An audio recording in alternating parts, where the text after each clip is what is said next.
base en las creencias de una parte.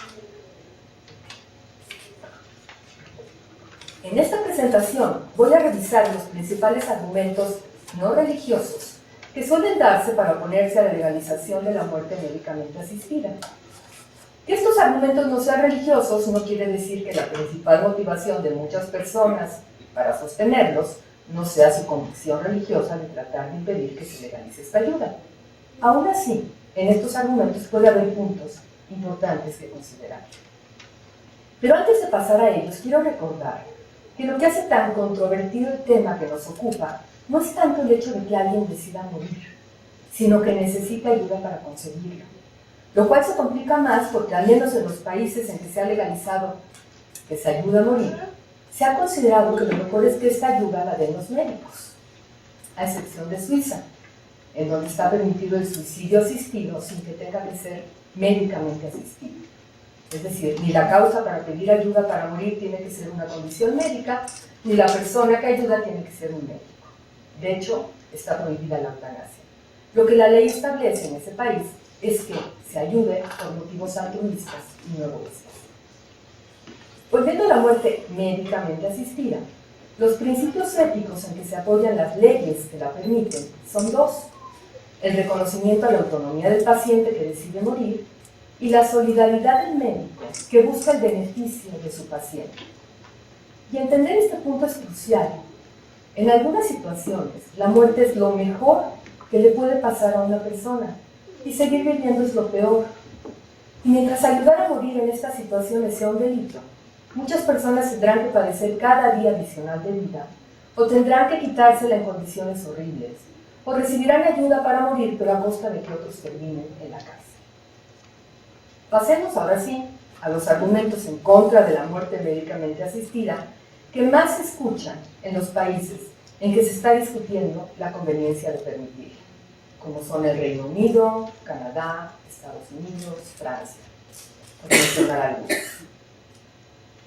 Una primera línea de argumentos se refiere a los cuidados paliativos, que estos son suficientes para aliviar el sufrimiento y con ellos los pacientes no necesitan pedir ayuda para morir. Que antes de permitir la muerte médicamente asistida debe asegurarse el acceso de todos los pacientes a los cuidados paliativos. Pero también que si los médicos tuvieran la opción de ayudar a sus pacientes a morir, perderían el interés de proporcionarles cuidados paliativos y se desincentivaría su desarrollo. Sin duda, todos los pacientes deberían recibir cuidados paliativos al final de su vida, y con ellos la mayoría podría vivir el tiempo que le quede de manera aceptable, porque se atenderían sus necesidades físicas, emocionales y espirituales. Pero los cuidados paliativos tienen límites, y las mismas personas que se dedican a ellos reconocen que en un 5% de casos el sufrimiento no se puede aliviar. Pensemos en la persona con esclerosis lateral amiotrófica de la que hablé al principio. ¿Qué podrían ofrecerle los cuidados paliativos para cambiar su decisión de adelantar su muerte? Por el momento, en la mayoría de los países, las personas que tienen acceso a estos cuidados son minoría. Y es importante cambiar esta situación. Pero el hecho de que falte mucho por avanzar no justifica negar ayuda para morir a quien quiere terminar con su sufrimiento. Sería como decirle: mire, mientras no se alcance la meta establecida para los cuidados paliativos, no se le puede ayudar. Lo interesante es que en los lugares en que se permite la eutanasia o el suicidio médicamente asistido, los cuidados paliativos han mejorado notablemente. Oregon, en donde desde 1997 se permite que un médico recete una dosis letal de medicamentos a un paciente, es el estado de su país con la mejor atención médica al final de la vida. Y Bélgica es uno de los países con mejores cuidados paliativos, los cuales empezaron a desarrollarse al mismo tiempo en que comenzó a discutirse la legalización de la eutanasia. Douglas Albert es un enfermero que lleva muchos años trabajando en un hospice, como se llama a los lugares que atienden a enfermos terminales dándoles cuidados paliativos. Él comenta que ahí se sigue una especie de credo. En el hospice ni adelantamos ni postergamos la muerte. En otras palabras, ni hay muerte asistida ni hay obstinación terapéutica. Lo cual me recuerda el lema que repite la Iglesia Católica: ortotanasia sí, eutanasia no. Este enfermero comparte un cuestionamiento interesante. En el hospice dice: a los pacientes con enfermedad respiratoria terminal se les permite fumar. A los de enfermedad cardíaca, comer lo que quieran, aunque eso adelante su muerte. A los que quieren dejar de comer y beber para morir, se les apoya. A los que quieren suspender tratamientos de soporte vital, también se les permite. Pero eso sí, a los pacientes que piden medicamentos para terminar con su vida de manera rápida y segura, no se les ayuda. Y eso que no mencionó la sedación profunda y continua hasta la muerte, que también forma parte de los cuidados paliativos. Y que, claro, se distingue de la eutanasia porque no busca causar la muerte biológica del paciente, pero sí la personal, pues el paciente al que se le aplica ya se sabe que no va a recuperar la conciencia. Otro argumento en contra de la muerte médicamente asistida es el que sostiene que los médicos no deben participar en una acción que causa la muerte, porque si lo hicieran, destruirían la confianza en la profesión que se basa en el respeto a la vida y violarían un principio fundamental de las sociedades, que es la prohibición de matar intencionalmente, una acción que solo puede justificarse si se hace en defensa propia. Quienes principalmente defienden este argumento son médicos, pero más que nada de manera grupal, pues es la posición que han adoptado diferentes asociaciones médicas para oponerse a la muerte médicamente asistida. Complementan el argumento con lo ya mencionado. Los pacientes no la piden cuando reciben una atención adecuada que incluya los cuidados paliativos. De manera individual, hay más médicos que reconocen que algunos pacientes necesitan ayuda para morir, y aunque ellos mismos no estarían dispuestos a ayudar, muchos, aunque fuera legal, sí referirían a sus pacientes a un colega que estuviera de acuerdo en hacerlo. Indudablemente que debe ser muy difícil realizar una acción cuya intención es causar la muerte. Y eso parece suficiente explicación para que muchos médicos no quieran que se permita la eutanasia o el suicidio médicamente asistido. Pero si una sociedad decide que los pacientes con un sufrimiento intolerable, que quieren morir, tienen derecho a recibir ayuda, no cualquier persona que desea morir, estamos delimitando la ayuda al contexto de la atención médica. Si bien no está de más discutir qué implicaría que fueran otros no médicos los que ayuden a morir, hay razones de peso para pensar que los más indicados son ellos. No solo porque tienen el acceso y el conocimiento para usar los medicamentos que causan una muerte segura y sin dolor, sino porque el paciente toma la decisión con su médico cuando éste no puede ofrecerle nada más para aliviar su sufrimiento. Y no hay que olvidar que las leyes que permiten la muerte médicamente asistida establecen que los médicos tienen la libertad para decidir si quieren o no ayudar a un paciente a morir. Contrario a lo que argumentan los que sostienen que un médico nunca debe matar a un paciente, el malestar que sienten los médicos al aplicar la eutanasia en Holanda se ha visto como una protección para que no se abuse de la práctica. Reconocen que para ellos significa un peso enorme ayudar a un paciente a morir. Lo asumen porque saben que sus pacientes han confiado en ellos y actúan por el deber de no abandonarlos, pero son los más interesados en hacerlo solo en ocasiones muy excepcionales. Finalmente tenemos diferentes versiones del argumento de la pendiente resbaladiza, que viene a decir que la muerte médicamente asistida puede justificarse éticamente, pero una vez que se permite es inevitable que se abuse de ella, con lo cual morirían muchas personas vulnerables que no deberían. Más que un argumento con fundamento racional, esta aseveración funciona por su peso psicológico al asegurar que se va a terminar injustificadamente con la vida de personas, un hecho con el que nadie puede estar de acuerdo. Lo que falta probar es que esta acción indeseable sea consecuencia de permitir la eutanasia o el suicidio médicamente asistido. Y a diferencia de lo que sucedía años atrás, en que se empezó a utilizar este argumento, actualmente se puede revisar con los datos de los lugares en que se permite a los médicos ayudar a morir, y estos muestran que las personas que piden y reciben ayuda, en lugar de vulnerables, se puede decir que son privilegiadas en cuanto a nivel socioeconómico y educacional. La versión más racional del argumento sobre el riesgo de abuso es la que dice que pacientes con discapacidades muy graves se sentirían presionados a pedir ayuda para morir. Pensarían que las personas que los rodean estarían preguntados: ¿Por qué, si tiene la opción, no ha pedido ayuda para morir, para terminar con una vida que conlleva tanto sufrimiento? Y a esto se añade el hecho que la opinión pública tiende a simpatizar con personas gravemente discapacitadas que piden ayuda para morir. Sí, sería muy lamentable que alguien decidiera morir solo por la presión de otros. Y seguro que hay personas que han sentido esa presión, esa mirada que parece decirles que sería mejor que no vivieran más, que les hace sentir que son una carga y que sería mejor que no recibieran tratamientos para prolongar su vida. Y esta es una discriminación inadmisible que se da desde el momento que las personas con discapacidades no cuentan con apoyo social, con la infraestructura requerida en los espacios públicos y con la protección del Estado para garantizar sus derechos y libertades. Pero este es un tema que se va a tratar mañana a profundidad, el de los vulnerables. Ahora bien, volviendo al argumento planteado, lo cierto es que las personas con discapacidades graves también tienen diferentes posiciones con relación a la muerte médicamente asistida. Y así como hay unas que se oponen a ella, hay otras que quieren contar con esa opción. En algunos casos llevados a corte en otros países, de personas discapacitadas que reclaman el derecho a recibir ayuda para morir, han sido grupos de discapacitados muy activistas, quienes principalmente expresan su posición, pero hay algo raro, ¿no?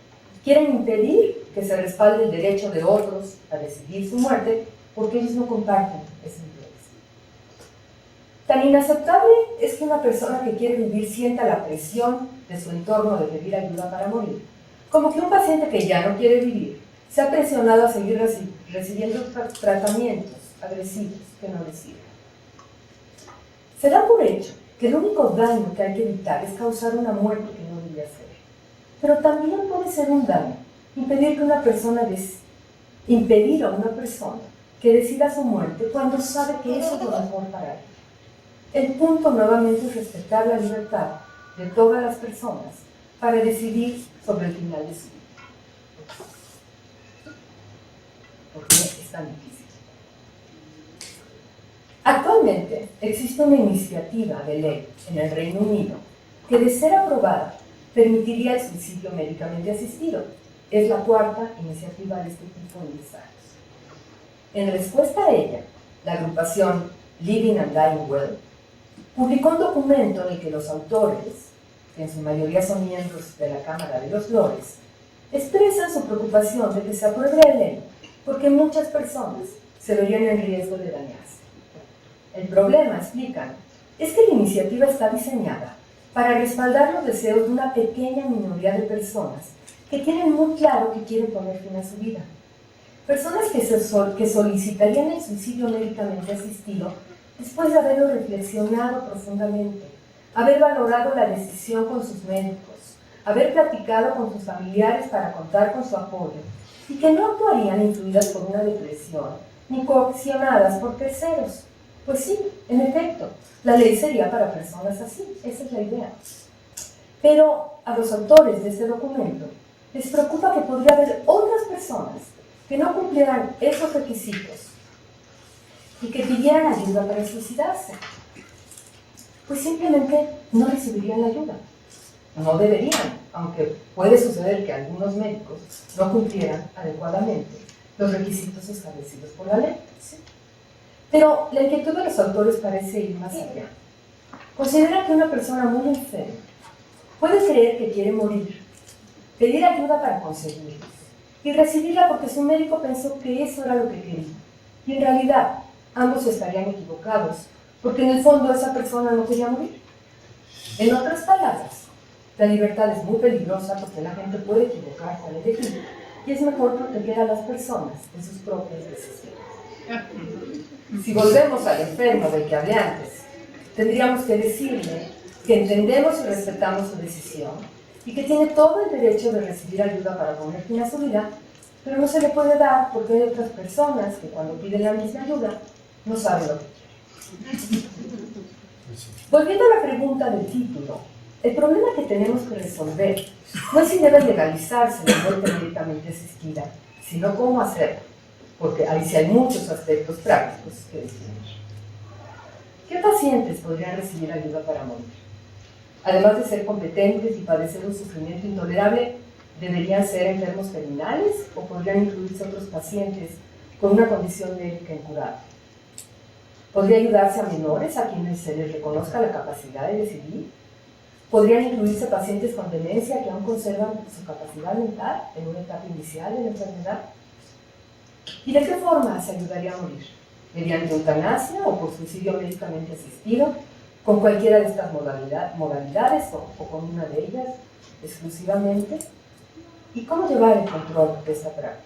¿Cómo asegurar lo más posible que no se cometan abusos?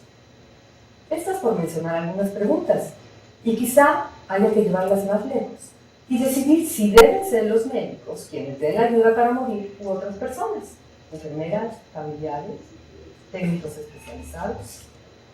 No creo que debamos de ir todavía más lejos, como para considerar que la muerte asistida pueda darse fuera del contexto de la atención médica. Algo que podría ser aceptable en teoría, pero excesivamente difícil de aplicar y regular. Lo que sí creo es que la legalización de la muerte médicamente asistida servirá no para que mueran personas que quieren vivir, sino para que dejen de vivir pacientes que ya no quieren seguir sufriendo. Permitirá además que no tengan que tomar las decisiones de manera clandestina y que las personas que los ayuden no se arriesguen a tener que continuar su vida en prisión. Los pacientes que lleguen a la decisión de adelantar su salida de esta vida merecen hacerlo en las mejores condiciones, por la sencilla razón de que existen los medios para que sea así. Muchas gracias.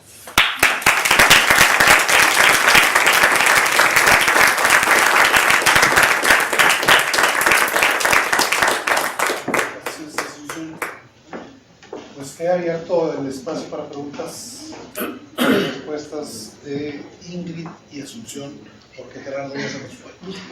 Y Alma. Gerardo. Alma Castaño.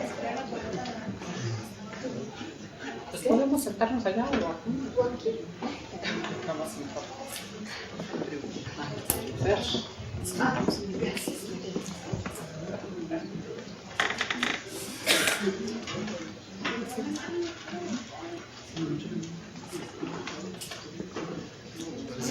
Bueno, yo tengo una pregunta.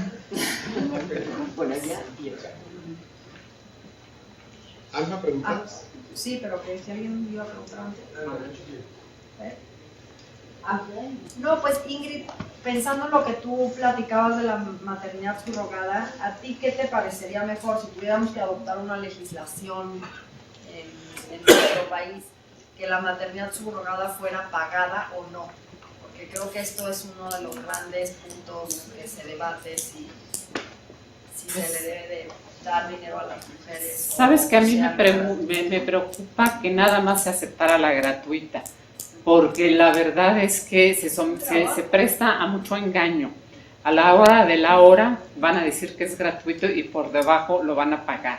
O a través de lo que llaman alimentos. Yo he visto que había una propuesta en la Asamblea del Distrito Federal que suponía que iban a pagar alimentos. Cuando tú veías la cantidad que le iban a dar por alimentos, realmente no correspondían a lo que una persona necesita para vivir como tal y que tuviera que pagar renta y alimentos, sino las cantidades eran muy altas. Entonces se disfraza de gratuita cuando en realidad es onerosa. Gratuita, yo me imagino que a lo mejor entre miembros de la familia sí se pudiera dar, ¿no? Una madre, una hermana, una amiga muy cercana, y en los demás casos casi siempre es onerosa, y mejor decir pues que sea onerosa. A mí lo único que me preocupa es la racionalidad y el conocimiento de todos los involucrados en saber a qué le van a entrar, para que realmente la decisión pueda ser catalogada de racional. Todos los riesgos y todas las posibles consecuencias positivas y negativas del procedimiento. Y los gastos médicos. No, todos los gastos médicos. Y una cosa que me preocupa en la ley que ya había sido aprobada por el Distrito Federal, decía que en caso de que la mujer, la gestante, sufriera algún daño durante el embarazo o del parto, los comitentes cubrirían esos gastos según sus posibilidades. O sea, y si sus posibilidades se acaban y la mujer, después, ya sabemos todos los que atienden partos, la cantidad de complicaciones que puede haber durante el parto, en el parto y posparto. Entonces, ¿cómo eso que está limitado nada más a las posibilidades de los comitentes? Yo digo, no sé si hay la posibilidad de que hubiera un seguro, pagaran un seguro de gastos médicos, y bueno, habría que ver con las compañías si los aceptaban y cuáles serían los montos que exigirían. Pero pues yo creo que es la única manera de realmente garantizarle a la gestante que serán por lo menos cubiertos los gastos que le pudieran, médicos que le pudiera ocasionar el proceso. A mí me encantó tu intervención y solo tengo un comentario. Me gustaría que se matizara eso de que la maternidad es un mandato cultural, digo, porque también tiene que ver con el psiquismo, tiene que ver con el deseo, tiene que ver con cosas que aunque tengas claro el mandato cultural y te quieras separar del mandato cultural, digo, el inconsciente funciona, ¿no? Y creo que además algunas de las broncas que ha habido con las maternidades subrogadas en otros países y los litigios tienen que ver con que aunque se acepta muy claramente un contrato y la mujer antes del proceso decide que sí va a entregar a la criatura, de repente se le cruza el deseo en otra parte, ¿verdad? Entonces, simplemente era como matizar eso, ¿no? Voy a hablar con Mariana Orinoco, porque creo que es decirlo muy cortito. La maternidad es un mandato cultural, sí, pero tiene elementos psíquicos de una densidad y de un peso que, bueno, pueden ser tanto un obstáculo, si muchas de las infertilidades psicosomáticas tienen que ver con esas broncas psíquicas, ¿verdad? Como también un deseo que a veces no lo puedes ajustar a la racionalidad cultural, ¿no? Claro, yo lo que pasa es que en este documento lo que quise es decir, las posibilidades de que la decisión no fuera autónoma, ¿sí? Tanto por motivos de un mandato cultural o por motivos económicos, lo cual no quiere decir, y lo digo al principio, de que hay muchas mujeres o muchas personas que sí tienen este deseo natural de tener hijos muy legítimo, y yo creo que la mayoría puede ser que la tengamos, de las mujeres puede ser, no lo aseguro, pero lo que quise aquí es indicar los casos en que la maternidad subrogada realmente están limitadas, las causas que pueden limitar la autonomía en la maternidad subrogada. Y lo que decía Alma, a mí me parece que reconocer que la gestación es un trabajo corporal, implicaría la posibilidad de cobrar por ese trabajo. Evidentemente hay gente que puede regalar su trabajo, pero yo creo que ahí sí el elemento de considerarlo no como algo natural, sino como un trabajo y un gasto de energía y de insumos y de todo eso abonaría a que haya un precio. O sea, yo sí estoy por la maternidad subrogada y estoy porque se pague, ¿no? Yo también. Ahora hay que distinguir de maternidad subrogada y de gestación subrogada, porque en la maternidad subrogada la mujer aporta su óvulo también, y además gesta. Y a mí me preocupa en la maternidad subrogada, y yo realmente no estoy de acuerdo con la maternidad subrogada, porque ahí sí están entregando a su hijo. Es su carga biológica y lo gestaron. Entonces lo que están haciendo es entregar a su hijo, y si hubiera un pago por la entrega de este niño, llámenle como quiera, es una venta de hijos, están vendiendo a sus hijos. Entonces yo más bien estoy a favor de la gestación subrogada y no a la maternidad subrogada, que yo creo que, y hasta penalmente podríamos tipificarla como un delito, la venta de niños. Yo lo que creo es que hay una mistificación de la maternidad. Yo creo que hay mujeres que pueden concebir, gestar y regalar al hijo o venderlo sin ese vínculo, porque no hubo el deseo.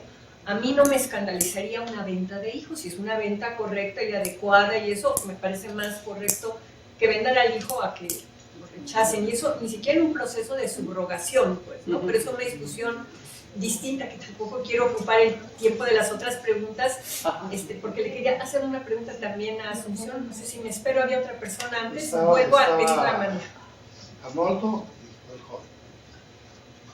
joven. Asunción, mencionaste lo que a mí me preocupa, y yo ahora considero que la eutanasia es otra forma de dividir a las clases sociales, de pobres y ricos. Los pobres casi no pueden pensar en eutanasia porque se mueren antes, y ni hablemos de eutanasia social, cual significa dejar a los niños bebés en la calle o que alguien se los quiere. Entonces, esto que tú mencionaste un poco a mí me inquieta porque eso y el uso de la tecnología lo que está haciendo en el caso de la eutanasia es abonar en favor de los ricos. Los pobres, insisto, ¿quién puede pensar en eutanasia cuando no tiene la posibilidad de acceder a un servicio de salud caro, tiempo prolongado, etcétera? Es más importante ese punto de vista vinculando ética, tecnología, clases sociales. ¿Qué piensas? Pero pienso que hay muchas formas más de discriminación. Actualmente, mientras la eutanasia sea ilegal, estoy de acuerdo en que tenemos un problema social y de inequidad y hay que resolverlo. Yo creo que hay que como que separarlo, porque si no es igual que con los cuidados paliativos. Hasta que no se arregle eso, hay que mejorarlo, pero hasta que no se arregle eso hay personas pobres y ricas que ahora ya están considerando por la enfermedad que tienen, o sea, porque sí llegaron a enfermarse, no se murieron antes, como tú dices, no todos los pobres, que sí están considerando que lo que querían es dejar de vivir con una buena ayuda. Y la discriminación que se da es que los únicos que tienen acceso son los que tienen la suerte de conocer a un médico amigo o ser médicos, la verdad. Entonces, esa es otra discriminación, ¿no? La doctora Asunción, bueno, estoy de acuerdo con lo que escribe y también con lo que acaba de decir. Una de las posibilidades para defender la eutanasia desde el ámbito jurídico, cuando estaban hablando de objeción de conciencia, creo que podría ser mediante objeción de conciencia. Es decir, la objeción de conciencia consiste en una desobediencia a la ley. La Ley General de Salud establece que queda prohibida cualquier tipo de eutanasia, ¿no? Un médico que cree en la eutanasia, que tiene convicciones sobre que él respeta los principios de la bioética que establece Duchamp y Childress, el libro de Principios de Ética Biomédica, y dice, bueno, yo respeto la autonomía del paciente, yo considero que no hacer caso a una petición del paciente es causarle un daño, considero que ir en contra de los deseos del paciente es actuar de forma maleficiente, es decir, ir en contra de la beneficencia. Por lo tanto, si él me está pidiendo me hace una petición de eutanasia, en este caso sería eutanasia activa voluntaria, ¿no? Ya yéndonos a las clasificaciones académicas que hay, el médico podría desobedecer la ley y aplicarla, ¿no? Es decir, podría objetar esta ley porque, de acuerdo con los principios del médico, bueno, esta ley es contraria a la libertad, es contraria a la autonomía y de hecho sería contraria a los mismos principios que equipara la ley, equiparando autonomía, beneficencia, no maleficencia, que consagra la ley como derechos, ¿no? La ley General de Salud te dice, bueno, tu paciente tienes derecho a rechazar un tratamiento, tu paciente tienes derecho a tener una calidad de vida, tu paciente tiene derecho a no tener tratamientos extraordinarios. En ese sentido, la ley estaría siendo ahí contradictoria, pero a la vez el médico podría objetar en conciencia, desobedecer la ley a fin de hacerle caso, digamos, al paciente. Yo creo que sí. El problema es que está cometiendo un delito y se está arriesgando la familia también. Así ha avanzado la ley en otros países. La discusión que se dio en Holanda a lo largo de 20 y tantos o casi 30 años, que terminó con la legalización, fue porque hubo médicos que hicieron eso y no lo quitaron. Lo escribieron y fueron llevados a juicio, pero quizá con bastante confianza en las instituciones, y ojalá las tuviéramos. Y en los jueces. Y en los jueces. Las penalidades sean En el nivel intelectual. ejemplares, digamos. Sí. Entonces yo creo que tiene que haber un empuje por más lados, como para que un médico se atreva a hacer eso. Primero entenderse, por supuesto que no se tiene que tener el consenso en la sociedad, pero sí que se entienda más que es, que se hable más que es, que se escuche más, que se escuche más gente que dice es que yo sí quisiera eso, que finalmente fue lo que pasó en Holanda con el primer juicio. El mensaje de la sociedad apoyando a la doctora, que fue la primera que fue darles muestras. Nosotros queremos que pueda haber de eso y no queremos que alguien pague porque hizo algo que nos parece bien. Entonces que haya más gente que ya piense que estaría dispuesta a decir eso, ¿no?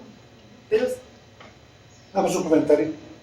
No soy experto, pero desde la óptica penal se ha discutido mucho el homicidio consentido. Yo consiento en que tú practiques mi homicidio, que es eutanasia. un juego de palabras. Pero digamos, en el caso del homicidio consentido, que está tipificado en la ley, que tiene una sanción atenuada. No tiene una sanción atenuada. El homicidio consentido es homicidio. Bueno, pero cuando se dan ciertas Hay características... auxilio al suicidio, que sería la... En ambos, en auxilio al suicidio y en homicidio consentido, la sanción es atenuada. ¿no? Si se da una petición expresa, no se aclara que un médico y eso, pero... Sí, ese es el problema, que el homicidio consentido no quiere decir que es eutanasia, porque no exclusivamente el médico lo haga. Cuando lo hace el médico, podemos decir que es lo eutanasia. discutimos al final, Sí. pero hasta donde yo entiendo, y dije que no soy experto, hasta donde entiendo, no es permitido, es simplemente No, homicidio. claro que no es permitido, es un delito. Asunción, una pregunta. El documento de voluntades anticipadas, que ya se supone que se acepta, lo único que puedes anticipar es no quiero cosas Lo que extras, sea legal. no quiero nada, pero no habría ahí la posibilidad de la voluntad anticipada ¿De la meter, eutanasia? aunque digamos como una estrategia, sé que no está, pero como una estrategia de decir, bueno, yo no quiero que me pongan respirador, no quiero encarnizamiento médico y ojalá me dieran tal cosa porque sí creo en la eutanasia o en el suicidio asistido. Si introdujéramos eso, podría ser parte de este movimiento que tú dices de que empezar a ver cada vez más eso en términos también de un paracaídas para los médicos. Y que se ¿no? sepa. Y que se Y sepa. que se sepa, claro, y que se sepa. Sí, sí. Es decir, el mensaje de que la gente sí quiere, hay gente que sabe. Okay.